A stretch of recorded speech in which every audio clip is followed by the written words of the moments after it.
and broadcast.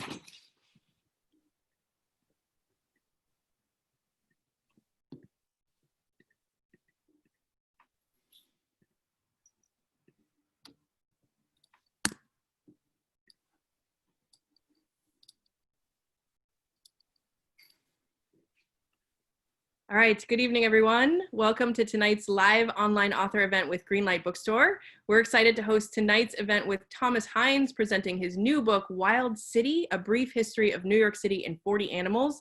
He's going to be talking with Michelle Young of Untapped New York, so you're in for an excellent evening. I'm Jessica. I'm just here to do a little bit of an introduction before I turn things over to our speakers. So to start, I just want to say a huge thanks to everybody for making this happen, to the authors, to the interviewer, to the publicist, and to all of you for showing up. Greenlight's bookstores are closed right now, but our community is still here, and it means a lot to us to be able to continue to connect with you and to share great books together. So a couple of housekeeping things. Since this is a webinar, if you're joining now, you can see and hear the speakers, but they can't see and hear you. They can see your name so they know you're here, and you can use the chat to share comments or thoughts or let folks know that you're here. You can click on the little speech bubble icon at the bottom to access the chat. If you have a question that you'd like Tom to answer during the Q&A, which will be in the later part of the event, you can use the Q&A icon. So if you click on that, you can add your question. You can also see questions that other folks have asked, and you can upvote questions that you think are great that you'd really like to hear an answer to. So we'll remind you of that a little bit later on, and that'll happen towards the end of the event. We are recording tonight's event, so look for the recording on YouTube tomorrow if you aren't able to catch the whole thing for whatever reason. And we do want to make sure that you know that tonight's featured book, Wild City, is available for sale from greenlightbookstore.com. So though our bookstores are closed right now, we're working with our wholesaler warehouse for very fast direct-to-home shipping. So if you care about supporting the careers of authors and the ongoing existence of independent bookstores, buying tonight's featured book is a great way to show your support. We are offering $5 off on the featured book when you purchase it from Greenlight's website this week. You can use the coupon code Wild City, all one word, and there's details and links in the chat. We'll put those up again later on too. So to introduce our speakers for tonight, our interviewer this evening is Michelle Young. She is the founder of Untapped New York, which is a website and tour company about New York City's secrets and hidden places. She's a graduate of Harvard College in the history of art and architecture and holds a master's degree in urban planning from Columbia University Graduate School of Architecture, Planning, and Preservation, where she's an adjunct professor of architecture. She is the author of Secret Brooklyn, An Unusual Guide, New York, Hidden Bars and Restaurants, and Broadway. And she's going to be speaking tonight with our featured author, Thomas Hynes. His work has been featured in Sierra Club, The All, The Travel Channel's Mysteries at the Museum, Gothamist, Business Insider, McSweeney's, PR Week, and Untapped New York, which he may talk about a little tonight. He lives in Brooklyn Heights with his wife, Veronica, and their dog, Ladybug, so we're grateful to have a couple of New Yorkers joining us tonight. His brand new book, just published yesterday, Wild City, is an illustrated guide to 40 of the most well-known, notorious, mythical, and sublime non-human citizens of the 5 boroughs. So I was saying, I've been really looking forward to hearing this book. It feels like the non-human world of New York is really worth paying attention to right about now.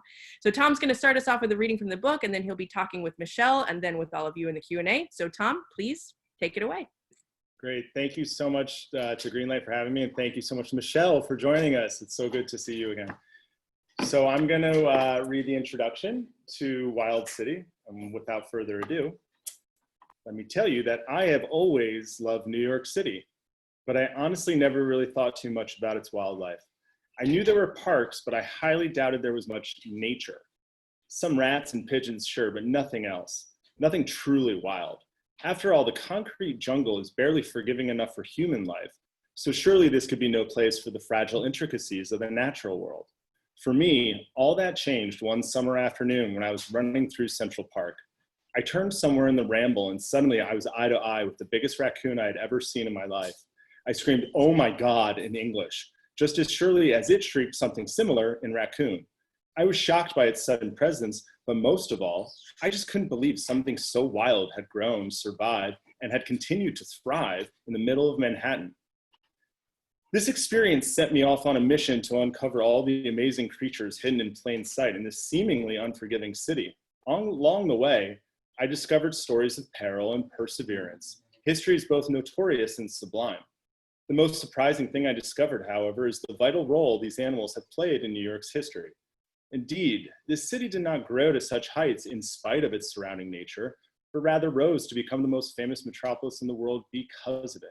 The city owes everything, its legacy and its strength, to the surrounding wild world. These critters are not some footnote or historical aside to the saga that is New York City. Instead, these animals are the story. They are the city, and they always have been. You see, way back before the arrival of the Dutch, back when this was Lenape land, New York City was overflowing with wildlife, including black bears, gray wolves, and fish of countless stripes.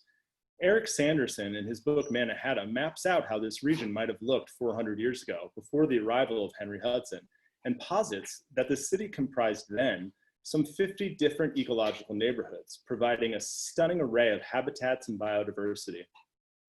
In other words, it's not enough to say that had it been left untouched, New York City would have been a national park. Rather, it would have been the jewel of the national park system, on par with Yellowstone or Yosemite. But instead, the city went in the other direction, building up an urban landscape the likes of which the world had never seen before. A testament to humanity's ability to transform and, yes, tame the natural world. To do so, it drew on its natural wealth, which was much more abundant than any other American city on the eastern seaboard. Those other cities didn't stand a chance. Philadelphia has a port, sure, but it's about 80 miles inland. Boston has a port right on the ocean, but it's in no way protected. And Washington, D.C., politics aside, is literally a swampy mess 100 miles from the sea, where few people even lived before 1800. New York City, on the other hand, is surrounded by broad and navigable rivers, protected by a series of barrier islands, and sits only 7 nautical miles from the open ocean. You would be hard-pressed to create a more ideal natural setting for a harbor city if you tried. And things were even better on land, where there were fortunes to be made. According to American mythology, Europeans came to this continent and this city in search of freedom. And sure, perhaps some did, but money and dreams of wealth played a large role. After all, the East India Company of the Netherlands didn't finance a permanent New Amsterdam colony in Lower Manhattan just for the sake of liberty. The British didn't later wrestle that colony away from the Dutch and then make a strategic bid to hold it at all costs against the rebellious Americans just for the sake of freedom. Forget those patriotic fairy tales. Cash ruled everything around Manhattan. And even back in the day, New York City was a moneymaker. Now, early on, that meant beaver skins, as well as the pelts of otters, mink, and muskrats. Later, it was fish and oysters, more oysters than the world had ever seen. Eventually, that small original Dutch settlement at the tip of southern Manhattan spread out in every direction, including up. The landscape was totally remade, all in the name of profit and progress, in the name of America. There was so much to be had back then that the supply seemed endless. There was no sense in worrying for the future. Forbearance, prudence, conservation, forget about it. The trash could be burned, tossed into the wetlands, hauled out to sea, or better yet, dealt with later. Surely these good times of natural prosperity, free from want, repercussion, or consequence, would last forever. As the story goes, though, things went to shit, in some cases literally. The harbor was overfished and simultaneously inundated with human waste. The forests were cut down. The streams were paved over. The beavers were trapped, replaced with litter in their river habitat, should they ever consider returning. The air was poisoned. Many birds were driven to the brink of extinction. The natural borders of the shoreline were pushed out until one constant bulkhead emerged, destroying countless habitats while leaving the city needlessly vulnerable to flooding. And the garbage. The garbage was piled hundreds of feet high, higher than the Statue of Liberty, until finally the landscape was unsuitable for the natural world and barely any better for humans. Incredibly, in that relatively short period of 350 years, between the arrival of the Dutch to the end of the 1960s, New York City, once an ecological and natural gem the likes of which had never been seen before, was all but ruined. By the time landmark environmental regulations, such as the Clean Water Act of 1972, were enacted, a cross-species urban exodus was already underway. Indeed, it wasn't just the animals that were leaving.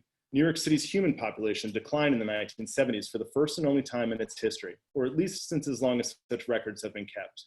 Many refer to this period as the city's dark days, when those who could afford to do so left for the suburbs, and those who remained endured a diseased city, a bruised apple rotting to its core. Pollution and environmental degradation were only part of the story, but by no means did they play an insignificant role in this blighted chapter of New York history. Nobody wanted to live in this mess, not the people, and certainly not the animals. Wild City is a reminder of what happens when society doesn't consider how its actions play out downstreams. These are the stories of those collisions between nature and our urban experiment. At times, this relationship has been misguided. Other times, it's been cruel. There have been quite a few surprises and plenty of unintended consequences. But this book is also a story of redemption, about a city once epitomized by blight and pollution that now towers above its peers as an example of balanced and sustainable urban living.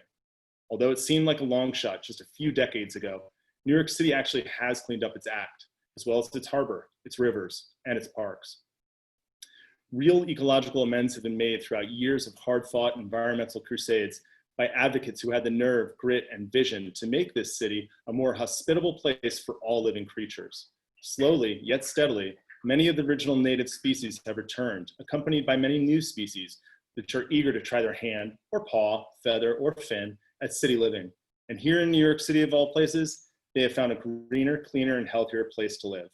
As part of my research for this book, I paddled a canoe down the Bronx River in search of beavers, visited a hospital for pigeons on the Upper West Side, sought out parrots in a Brooklyn cemetery, tended honeybee hives on a midtown roof, spotted peregrine falcons hunting above the East River, built artificial oyster beds on Governor's Island, witnessed endangered birds darting along a rehabilitated landfill in Staten Island, moved quietly through a coyote's overgrown habitat in Queens, and watched with wonder as whales crashed among the waves just off the city's shoreline.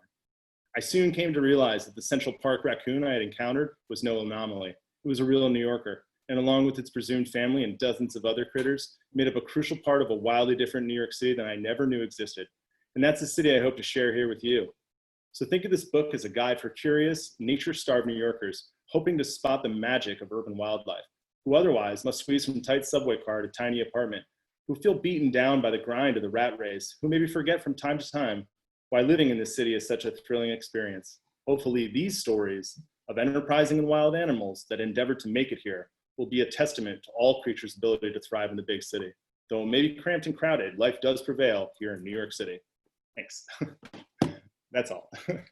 Thanks, Tom. I think that introduction gives a real good taste of what's to come, and we'll talk about the structure of the book. But I'd like to say a few words about the book before we get into the Sure. Q&A. So for everyone here today, welcome again. I've known Tom since 2015. I looked up our emails and such today. Right. But Tom emailed me at Untapped New York asking to publish articles about New York City's wildlife. And through him, I've learned about the alligator sewer legend, the monk parrots he mentioned in Brooklyn, the beavers in the Bronx, and how one is named after Justin Bieber, and so much more. And all these creatures and more appear in Wild City, which is the culmination of all his exploration and writing over the last 5 years plus. And when I received the book in the mail, can't see it, huh? Okay, well, anyway, I'm not sure who was more excited, me, my 2.5-year-old daughter, or my French husband. I think that gives you a real sense of the diverse audiences this book appeals to, but also our collective affinity for the animals that make New York City home. And I've written a lot about New York City over the last 11 years since I started Untapped New York, and there are many things I learned for the first time reading this book. So I think for even longtime New Yorkers, there's really a lot to be learned here, and it's really just a beautiful book. We should have got that on the back of the book. That's a hell of a testament. That's Yeah. You can add me next time, next edition. Yeah. So why don't we start with really how you got started writing and researching about this? Yeah, sure. Back when I emailed you in 2015, I was working in a career in corporate communications, public relations, not very happily and not very successfully at it either. But I loved writing, and I love New York City, and I grew up in the suburbs in Stamford, Connecticut, but my parents are from Park Slope. Their parents are from Park Slope. I mean, that's where we're from. And I was raised on these bedtime stories of alligators in the sewer and thought I was the only one being told that, and heard other people heard that story. And then I just started to do a little research, and I thought, you want a freelance writing outlet, why don't you try that? No one's really written about that. Why don't you try that? And I really, I got to give my friend Carrie some credit. After I published that, I was sitting down with him, and he said to me, you know what you got to do next? You got to go see those parrots in Greenwood Cemetery. And I really actually had a light bulb moment where I thought I could write a book about maybe 10 or 12 animals. That's what I thought I could max out at. And I did 40, and I probably could have done 50. So it really snowballed in a fun way. Yeah. Well, thank you, because I also included the parrots and went on that tour with Steve Baldwin. Oh, good. For my book, Secret Brooklyn. So it's a fun thing to do. Or worst ways to spend a Saturday. Yeah. And I think I didn't quite realize that, the Untapped New York articles were the first pieces that kind of went out about this idea. And it's so great to see. It's kind of like culmination, and I'm sure it'll continue. Oh yeah, and it really gave me the confidence to, like, with each one, and the way that you guys promoted it, and the way the feedback I got, and it just was like, yeah, I can do this. It was a really fortuitous and lucky thing for me, for sure. And I encourage any aspiring writers out there to email Michelle. Well, that's very heartening. Thank you. So the book itself is super eye-catching, and the illustrations are really just great. Did you always imagine that this book would be illustrated? I knew that, I don't know that I did, or if I didn't, but I was very keen to it when it was suggested to me. And there's one illustration in particular of a hawk flying by the Chrysler building, which is the thing that happens every day. I'm just gonna go ahead and show this. Cool. And that's the MetLife building behind it, or the Pan Am building, if you want to be old school about it. But a guy that I talked to for that chapter, Chris Nataraski, works for New York State Department of Environmental Protection. Incredible guy. He climbs up to the top of the Frog's Neck Bridge, and mother falcons are trying to like claw his face off, and he's banding little baby falcons for their own good, but you can't really explain that to them. At any rate, he told me that these falcons fly every day between the Chrysler building and the MetLife building. And I thought, my God, that's such an iconic thing. But I couldn't get a photograph of that. With an illustration, it really opened up this ability to kind of frame it in the way that I wanted to frame it, and to have those bright colors of the green of the Verrazano Bridge, the orange of the Staten Island Ferry, those iconic New York City colors that we kind of see all over the place. Yellow taxi cab is another one.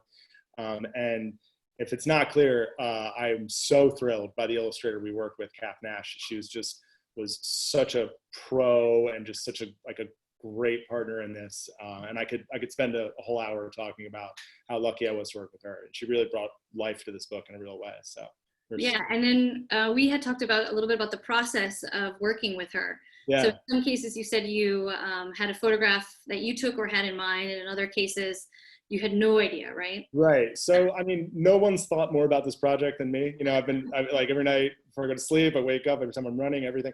I always knew this was the cover. Like I don't draw, but I had this sketched out, and there's a illustration of a cop like hoovering up bees at one point in this book, and that's a picture I took.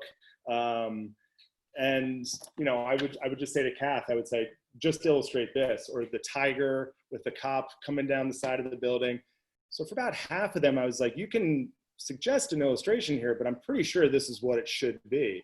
And then for the other half, I was like, I have no idea what to do. And instantly she would come back with these brilliant things, these ideas that I was surprised I didn't think of myself. The horse chapter, the pig chapter. I mean, there's a ton. It's about half where she really was able to, take direction and then also lead the process in a lot of ways. And again, it's just one of the million reasons we were so lucky to work with her. So cool.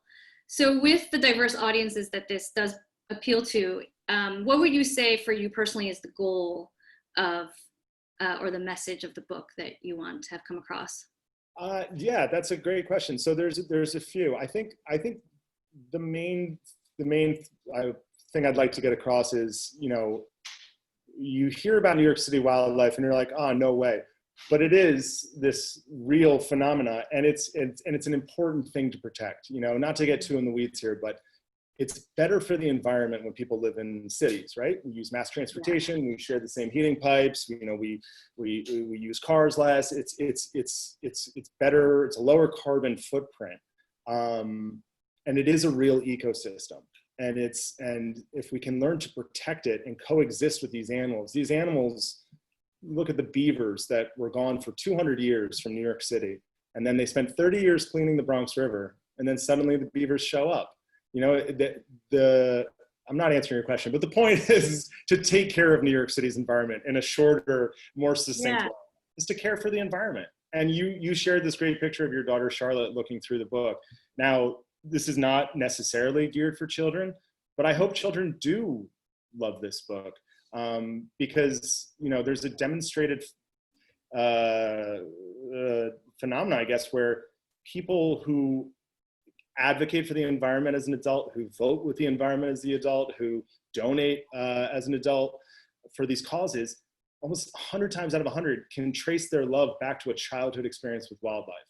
And as more people move to cities, we really actually need to celebrate urban wildlife. I say at the end of the book with the pigeons that pigeons present this paradox where we revile the pigeon, but we actually, because they're so ubiquitous in New York City and cities everywhere, we actually need children to love them because the fate of the world might actually depend on it. And that's a little bit of an extreme thing, but part of me actually believes that. So that's my hope with this book, is that we take better care of our environments, even our urban one.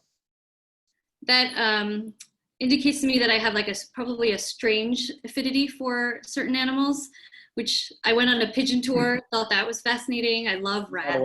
You're not alone. You're not alone. Well, I loved rats until they moved into my car during this pandemic, which apparently is a thing. It happened 10 days in.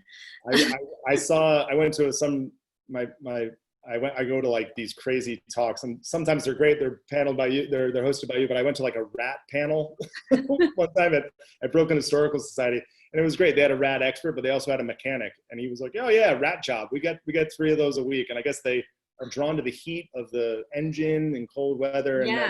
And they poop all over it, and they eat through the wires, which is what kind of destroyed her car. So that happened. Cool. So each story, let's talk about how the book is divided up. So I thought that the organization was very unique and clever. Did those divisions come naturally in your head? So for everyone, it's divided into 5 sections: the natives, the legends, the workers, the returned, and the newcomers. And the very I think that was probably suggested to me by my editor at the time, Christina Garces, who I was also so lucky to work with.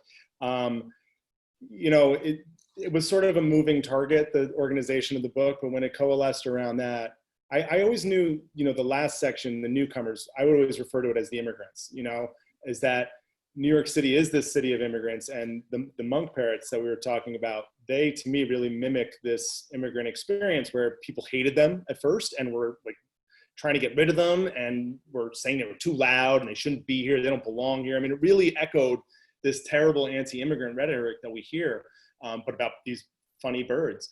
And I just felt like those distinctions needed to be made. And there are these stories of the returned animals were really appealing to me too, because it really spoke to the environmental legacy of remediation and improvement. And then the natives, and I know people always say oh, I'm a real native New Yorker. And I always think to myself, are you a Lenape Native American? Because I don't care, you're not, none of us are. It's a city of immigrants, but, and then the legendary ones kind of came later. But yeah, I think that was the last organizational schematic that was suggested, and it really made the most sense, for sure.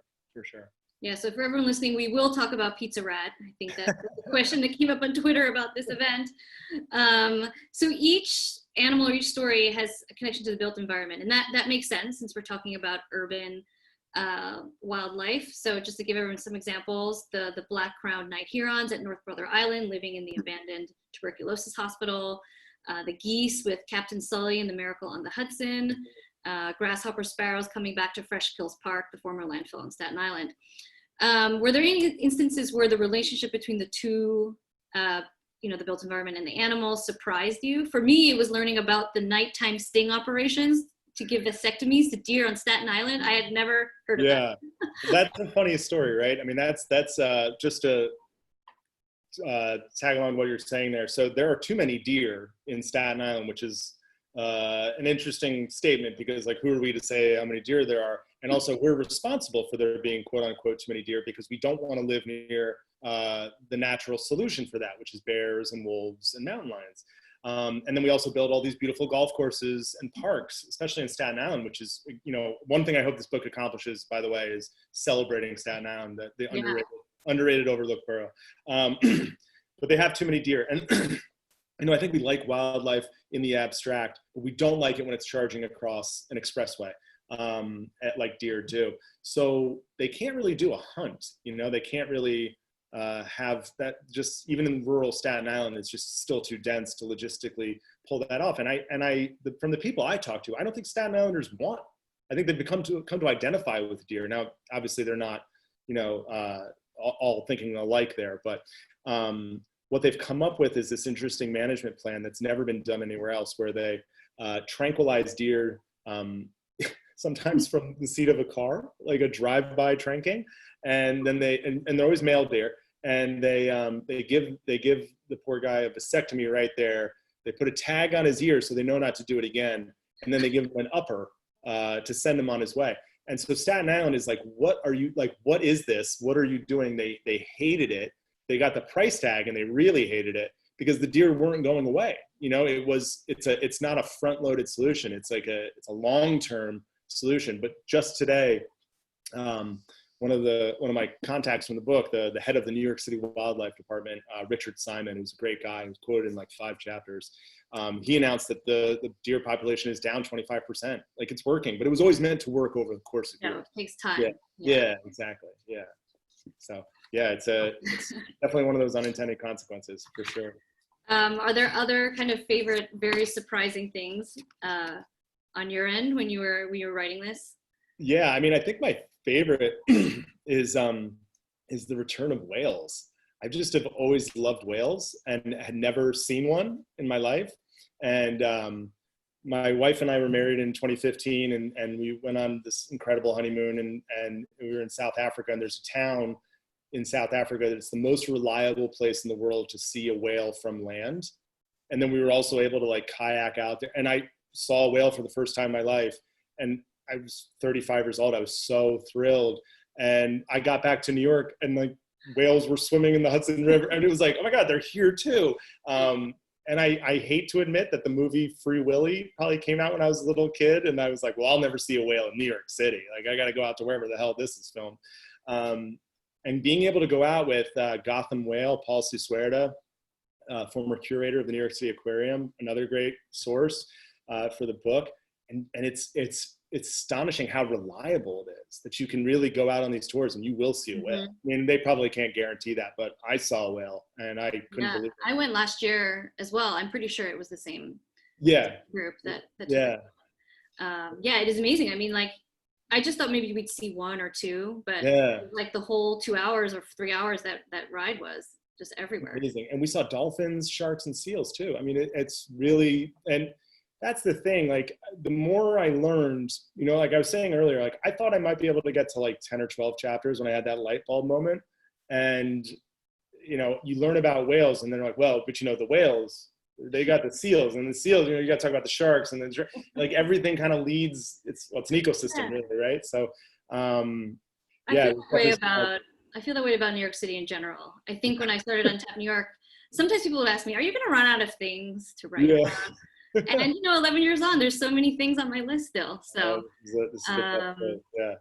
and as I was reading this book, I realized that I've come across a good number of these. So I met the sheep grazing in Old St. Pat's. That's a fascinating thing for people to see because it's right there on the street. You can't go in and touch the sheep, but and the fact that I guess all these organizations are using animals and moving them in, I think that's a fascinating thing that I've seen in the last 5 years. There's the goats in Park. Right. Yeah. So I don't know, no question about that, but just a commentary that there's also like sort of like the temporary visitors and then they leave. And it's, one of the chapters is the worker animals, and the sheep were the original maintenance department of the parks. They were like this pastoral thing, but they also were cutting the grass, and the goats now, I love the return of the goats. And people come out in the hundreds. Yeah. It's so funny. All right. So here we're going to talk about tigers because I think at the beginning of the pandemic, I feel like everyone watched Tiger King. That was a big moment for me. I was really excited. I felt like I was like, do I have a book for you? And I think the impression is that, people who breed and have tigers are not living in urban areas, but the story you tell shows that we have this is happening here. I mean, a friend of mine had a pet pig for like 10 years here in New York City. Yeah, I got a buddy out in LA with a pet pig. Which is not legal. But let's talk about the New York Tiger King. Yeah, so is Antoine Tiger Man Yates.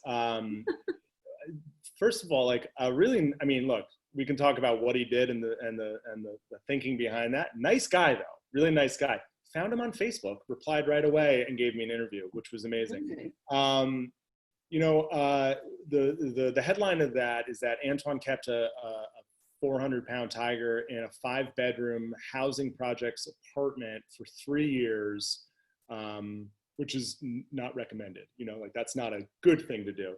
But I want to make a point about that though, and I don't know if this is clear in the book, but I will just say now that I didn't grow up in the Drew Hamilton housing projects. If Antoine had grown up where I grew up, he would have been a vet, and he didn't have that chance. And this is completely unacceptable, misguided what he did, but he was following a love of animals. He really thinks that he was doing a good thing. And he had lions in the apartment that went undetected, that nobody knew about before the tiger. And he had and then it was funny, in the interview, he was telling me about, they ended up having a pretty scary confrontation with the tiger. And he just kind of says, plus I had this alligator in the back. I'm like, you didn't mention that. You had an alligator too. So like, it's a spectacularly bad idea to treat these animals as pets. I'm not condoning that and I know I say that explicitly in the book. But for what it's worth, like in his mind, and it seemed like the two of them had a nice little relationship. He has these anecdotes about he would stay home 23 hours a day and only would leave 1 hour a day to get the tiger 20 pounds of raw meat. And they would meditate, and he would sit there meditating, and the tiger would put its head in his paw and just sort of like purr at him. And that's, again, you shouldn't have a tiger, but you shouldn't leave your dog home for 10 hours at a time. People do that, you know what I mean? It's like, where, like, was he was treating the animal wrong. He shouldn't do this. I'm not gonna like pretend that this was a good idea. But the other thing that really struck me about this is that this was happening not in plain sight, but like, how much more could this be happening?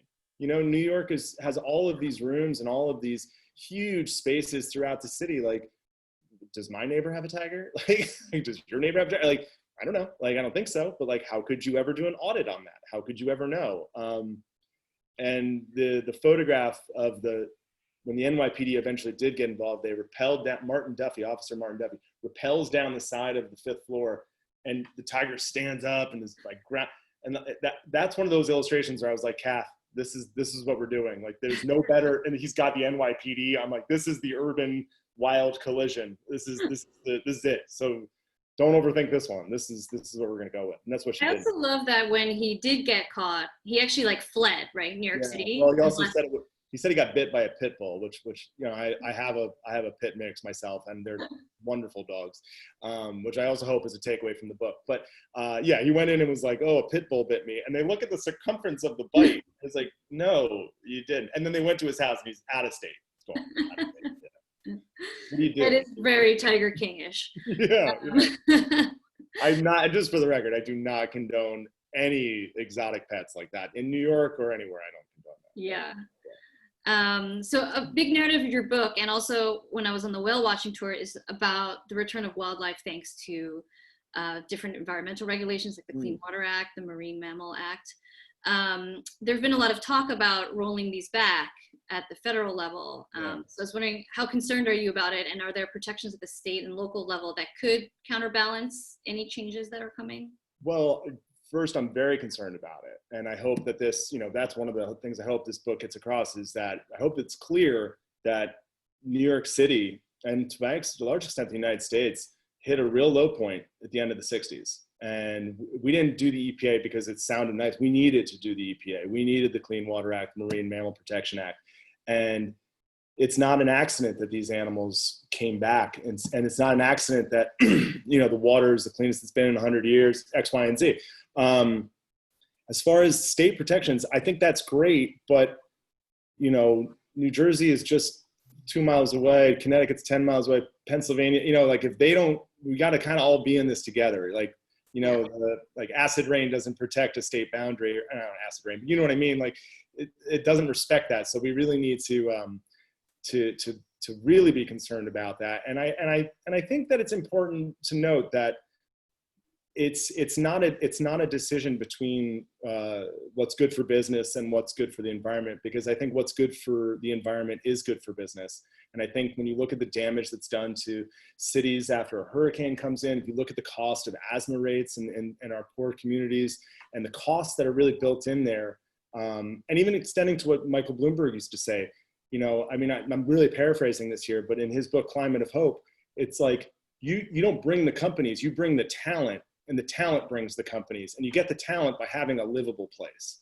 Like that's actually good for business. And I don't think I think it's a false choice. And I hope that that's a thing that people take away, that it actually is financially smart to take care of our environment when you consider the costs of not taking care of it. Yeah. So I see a question in the chat from Nancy, which is relevant to our discussion now. She heard a rumor that beavers are returning to the Hudson. Was it just one beaver who got lost, or is the river cleaner now? So there's a whole chapter on beavers. Yeah. And Tom, you can talk a little bit about the return of beavers here. Yes, so that is that I've heard of that too. I think it's in Sherman Creek, which is a New York restoration project, like Gemstone, you know, like one of their like, what an incredible organization they are. And that's something that I wanted to include when I got you know, like that happened before the last rewrite. But yes, I think it might have been the Harlem River, but yes, Manhattan, and yes, the Hudson River is much cleaner. One of the things I talk about in the striped bass chapter is sort of the downstream effects of General Electric and what they did to the Hudson River, and by a large extent, you know, by a lot of measures, the harbor is clean and the river is clean, but it is still really toxic in a lot of ways. So it is cleaner. There's still a long way to go.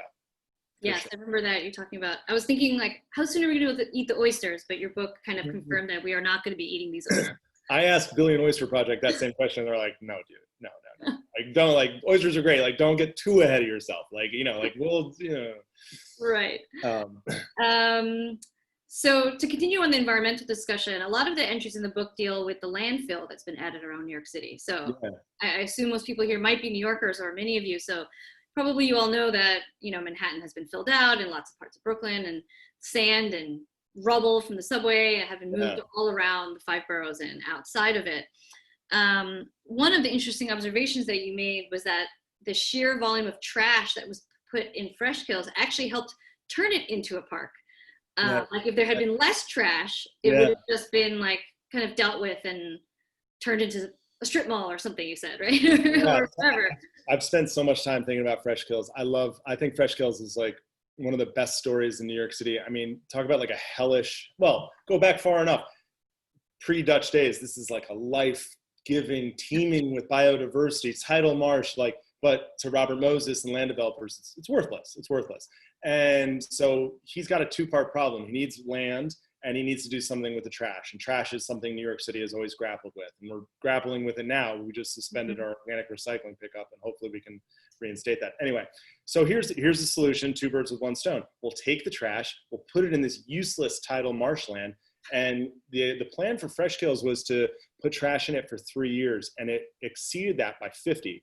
So it took trash for 53 years. At some points, it was, I think, 30,000 tons a day, which is almost impossible to conceive of. And if they had stopped at 3 years, this is what happened in Flushing, and it's happened at Floyd Bennett Field. These were all places that were built with landfill for a short amount of time, and then you could have another use for it. But really ruining it so spectacularly with 53 years of trash, 4 garbage mountains, which is what they have there, really meant all you could really do was cap it and put grass over it. And what they're doing there is so incredible. And I'll take any chance to plug them. I mean, it's like a 25-year project. It's going to take a while, but it's more of like a state park or like a national park. It's not like your city park. I mean, it is a city park, but it is like, you're not going to like get it all in one day. Like I've been out there twice. it's an incredible place. And we're really lucky for the way that turned out. It's actually the second article I ever wrote for Untapped was about Fresh Kills. I took that tour way back. Again, it says something about me that I'm like, trash is like the thing I want to talk about. Are there places in New York City you wish you could see, or you could have seen in its more natural state, or animals that you could have met that you learned about through the news reports and reported on here? Yeah. Oh man. So there's this one, I was reading like not a wildlife book, but a New York book by Jill Lepore. It's called New York City is Burning. It's about this like slave revolt in the 70s. Fascinating book.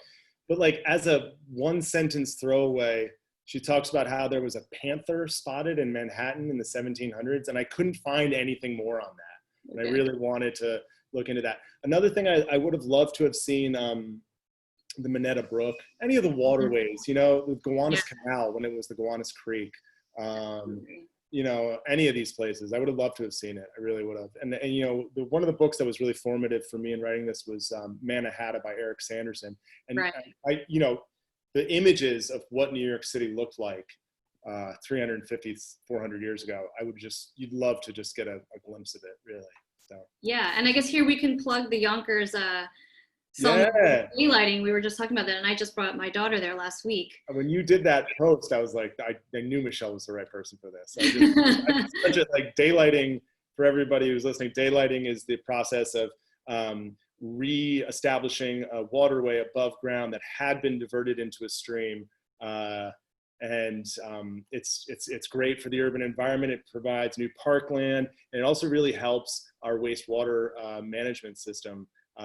You know, there's this dirty secret in New York City, and every single time it rains, our sewers overflow, and I don't have to tell you what that means, and it goes into the water. And so any water that we can recapture and make it have a more natural course is going to avoid, you know, literal waste from going out into the harbor. And one of the best projects just south of Yonkers in the Bronx is the Tibbetts Brook that sends 5 million gallons a day needlessly to be treated. It's clean water, and they're treating it. So you take those 5 million gallons out per day out of the equation. It's not going to fix it entirely, but it's 5 million gallons of water, and you get a park. I mean, seems like a no-brainer. But yeah, I hope that plan comes through. But you know, also at Yonkers, the fish are coming back. They've created ways for the fish to stay in the freshwater area, and just like to see my daughter be able to like see fish in New York City in the wild. I mean, she was like just fascinated.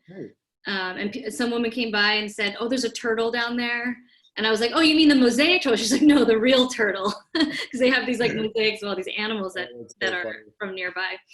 So before we go to the Q&A, I do want to ask you about the pandemic and sort of the inadvertent consequences of the pandemic on wildlife. We're seeing like raccoons pop up and other things.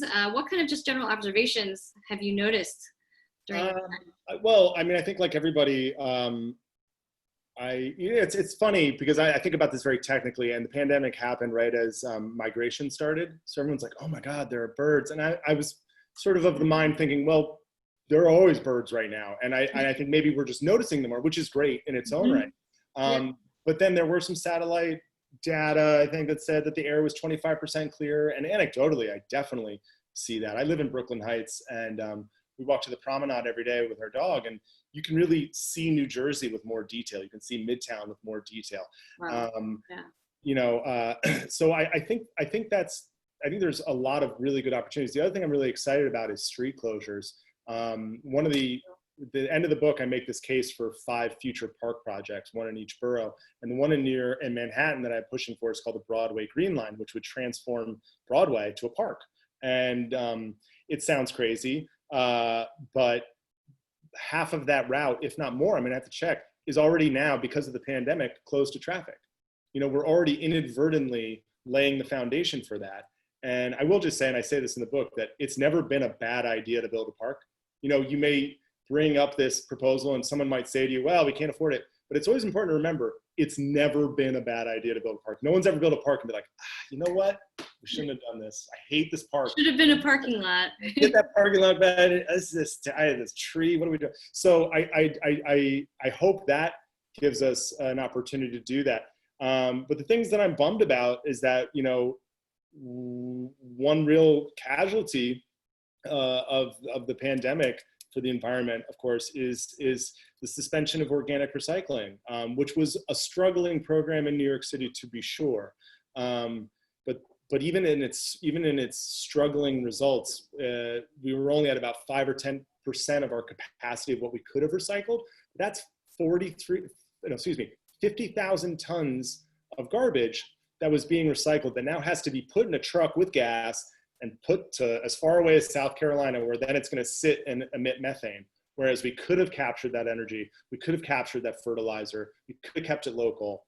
And, you know, that's just like a totally unforced error here in New York. And I'm you know, it's not all good news. You know, I think that's the thing to remember, is that our impact, humans' impact on the environment is so strong and at times so negative that even when we're in this pandemic slowdown, we still need to work to reverse the things we've done 50 years ago, or even, you know, 10 years ago. And then of course, the sort of the funnier version of that is the rat turf wars that are happening. You know, we do have more raccoons and birds and things like that, but also the rats depend on us for food. We don't really think of it that way, but we do feed rats. Rats aren't naturally occurring in New York City. We leave bags and bags of food out for them every night, and they don't know any different. And that's gone down, and now there's crazy rat turf wars, and they're going to show more aggression, and there's thoughts that there might be rat cannibalism, and it's just, I always joke, I'm like, yes, nature is healing, you know, return of wildlife, but that's just to the point, is that, you know, when we think about wildlife, like the deer, there's a shipworm chapter where I talk a lot about this too. It's not always what you want it to be. Mm-hmm. It's not here to serve our purposes. And that's the thing about rats. Rats don't serve a niche, but even suggesting that they should, rats are out for rats. We're out for ourselves. You know what I mean? Like, we can live in harmony, but like, they're not here for us, you know? And I think that kind of shows itself in a lot of ways. But I hope that people take advantage of the open streets, and I hope they take advantage of the clean air and rethink the way we travel around and you know, use our emissions and things like that. Yeah, I think in your closing chapter, you talk about encouraging people to take time to pause and be still. And I thought it was very timely that we were actually given that opportunity in a quieter city, a less busy city. And I think a lot of people have started to appreciate nature in a very different way due to the pandemic. So yeah, we were talking earlier, I mean, birding is like one of 10 things you're allowed to do legally, you know, I mean, like, it's the only thing you can do. And in best of times, you shouldn't bird with someone else because talking will disturb the bird. Like, you really should kind of be quiet, and like, you know, and it's very antithetical to being a New Yorker. Like, I want to be loud, I don't want to stop, I want to look at my phone, and like no, pause, be present, be quiet. You're like, I'm a New Yorker, don't tell me to pause and be quiet. But it can be rewarding. It can be very rewarding, especially here in New York. Yeah. Well, great. So I'm going to take some of the Q&A. So again, everyone watching, if you want to ask Tom questions, please put them in the Q&A, and I'm going to get started. So Peggy Gavin, who's also an Untapped New York writer and wrote the book Catmen of Gotham, she would like to know what cats and dogs are featured, any modern day famous felines and canines. Sure. So as far as I don't know that any individual cats are highlighted, and that may be a personal bias, but the Cat Cafe on Montague Street is featured pretty prominently. And I think what I came to learn is that there's a real problem with abandoned cats in New York City, and that comes from people's, you know, overestimating their appetite for pets. And I don't mean appetite, I mean like that they want the pet. Yeah. And so they return these pets, or they're like, oh, it's a cat, it'll be fine, I'll turn it loose on the street. It's bad for the cats. It's not good for the cats. It's an unsustainable thing because they breed prodigiously. And if you want to get into the real, you know, nitty-gritty, they kill a lot of birds, and it's not for food. It's almost for like target practice. Like, they don't even like eat the birds. And even if they did, it's not part of the natural cycle. You know, it's like a thing we introduced to the ecosystem because we were like, well, I don't want this cat anymore 100,000 times. And what the Cat Cafe is doing, and what all these other incredible people are doing, is trap, neuter, release. So you take a wild cat, you trap it, you neuter it. So it's like the wildlife management with deer, and then you release it back to where it was. And look, a birder will tell you, no, that cat can still go out and kill, a migrating indigo bunting or a scarlet tanager. And I understand both sides of the argument. But the trap neuter release at least seems to, stem the problem, on a longer horizon. And I think a thing to take away from that is like, really consider, do you want this pet? And if you don't want this pet, like, be responsible in returning it or releasing it, surrendering it back to an appropriate place. And, and then with dogs, I would say the most notable dog featured in this book is my dog, Ladybug, who I will just give a quick plug to right here. And she's a very good girl. But also the dogs that I mentioned are, the dog that took down Osama bin Laden. There were these comfort dogs after 9/11 that went down to ground zero and were just being good dogs and just like helping people. And I think that I'm like very, very biased towards dogs. I really love my dog. I really love everybody's dog. And I think they actually do improve our lives in a lot of fun ways. But they really, like, there's such a variety. I mean, they help the blind cross the street. They help children with autism. They help take down Osama bin Laden. I mean, like, what else do you want for like a helpful New York City animal? And the case that I really want to make, and my friends know and my family know I'm really obnoxious about this, is really consider where you get your next dog, because there are so many good dogs that don't have, many options left. And my dog was one of those dogs, and I didn't want my dog at first, and now she's my best friend. So I will just make my case to please consider adopting a dog, because it's good for the dog and it's good for those populations too, like and that's actually been a really good outcome of this pandemic, because apparently shelters are like clearing out their stocks. And people are like really ready to adopt dogs. So that's a silver lining for sure in this. So I'm a cat person, although I'm allergic to cats. So it's a tragedy. I like cats. It's just, if I have to choose, I'm going to. Okay. Suzanne asks, would you ever consider writing a companion book for children? Absolutely. Yeah, I absolutely would. And I think it definitely, as your daughter Charlotte is my test group of one attests. I think there is definitely a market for that. And again, I would get behind it just because I maybe at the end of the day am more interested in kids, like they're the ones who can change the world in 30 years, and like if they get radicalized, for lack of a better term, that's good for the world, so I'm definitely, I'm for that for sure. Well, I'm going to send Charlotte on some adventures with you. All right, you got it. We've got Greg. He says, can't wait to read the book. A couple of questions. You mentioned at the beginning, what are some of the wildlife that didn't make this into the book this time around, and which wildlife story ended up surprising you the most once you dug deeper? So there is one story that I just found out about in January, which is incredible. The Bronx Zoo, when they were founded, took bison into the zoo, which were really in a bad spot, like 99.99%, down from 60 million to 1,000, or like North American, mammal. I really love bison, if that's not clear. Anyway, the Bronx Zoo petitioned the federal government to set aside these federal lands, which are still existing, and then sent the bison via train back out west. And they changed trains at Grand Central. Like, it's just like, oh my God, where was this like a year ago? Anyway, I'm trying to like figure out what to do with it, but like, it's incredible. And it's like the bison like ranged everywhere in North America, but not in the Bronx. It's like one of the few corners of this continent where they didn't naturally occur. And like New York City saved the bison. Like, how did I not know that? I thought I knew every story there was here.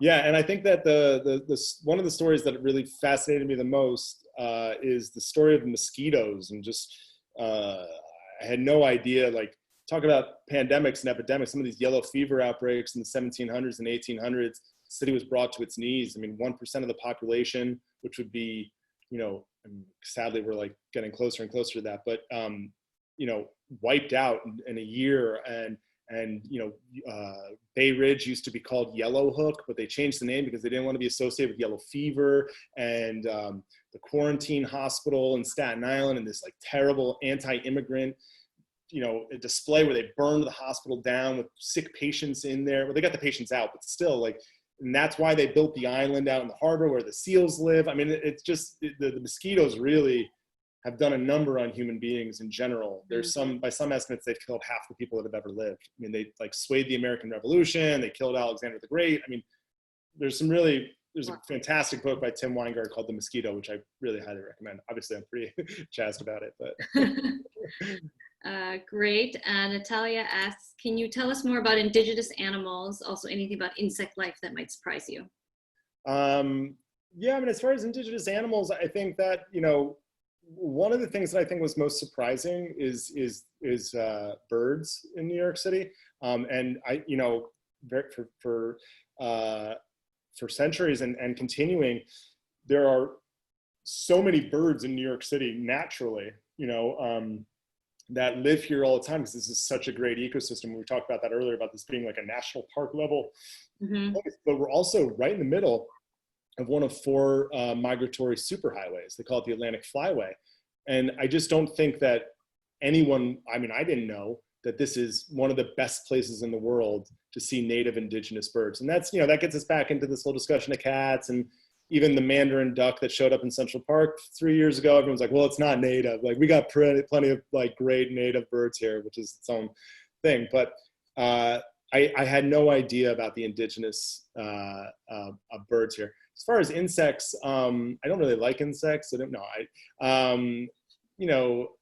Bed bugs and roaches, and even to some extent bees are sort of newcomers. They're not really native to here. But I did see a PBS program about urban wildlife called Wild Metropolis.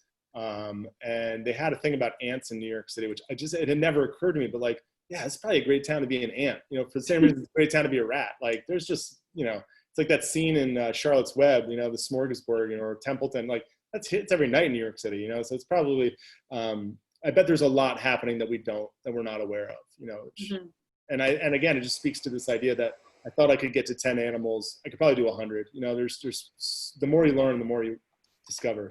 So. Right. Lizzie wants to know after humans, which animal is the most populous in New York City? Oh, I mean, I think it's probably cockroaches, and I think it's like not even close. I think it's probably like 10 to 1. I asked a guy at the it's so funny, like my cockroach guy. I asked my cockroach guy, Mark. I was like, first question, like, how many cockroaches are it? And this dude's been studying cockroaches for like 25 years. He's like, I don't know. Like, how would I know the answer to that? It was just like, or like, he's like, who would you, like, what? It was almost like it was a dumb question. I was like, that's the first question I ask everybody, Mark. But yeah, I think it's probably cockroaches or maybe bed bugs. I mean, there's probably like, you don't want to think about it. That's, it's like, yeah, I don't know. There are way more raccoons than you might expect. That maybe was a little more tangible. It's probably only like in the tens of thousands. But I remember I asked Richard Simon of the New York City Wildlife Department at the Parks Department. That was my first, it's my first question to everybody. How many raccoons are there? And he was like, I don't know, tens of thousands. Like, there are a lot more raccoons in New York City than I think we realize. Yeah. Lizzie wants to know if you consider writing a sequel about San Francisco or Boston. Yeah, I mean, I think there's there's like a lot of, like, there's definitely like a lot of cities that have particular funny wildlife stories, but I don't think any other city that I know of has the real baked in ecological advantage that New York City has. And I just don't, I think that was so surprising to me. And it was really this leg up. And again, that's why, that's the thing I say in the book.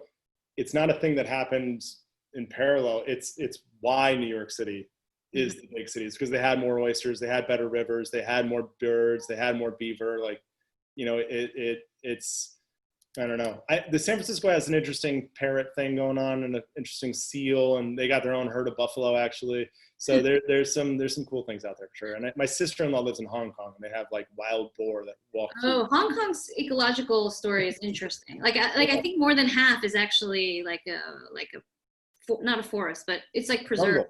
Yeah, yeah, yeah, Yeah, yeah. Proper jungle. Yeah, yeah. Tracy suggests maybe Seattle as well. yeah. I mean, I'd love to go out and visit all these places Yeah. once that's possible again. I'd love the idea of that. Yeah. Suzanne also asks, what's the real story of the alligators in the sewers? So the real story is that the first documented ones were like in 1932 swimming in the Bronx River, but there was it was like maybe a rumor.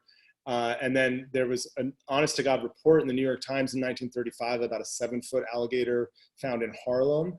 The police incinerated the body before any photographs were taken, but I mean, it's in the Times. And then 2 years later, there was one on the platform of a Brooklyn subway station.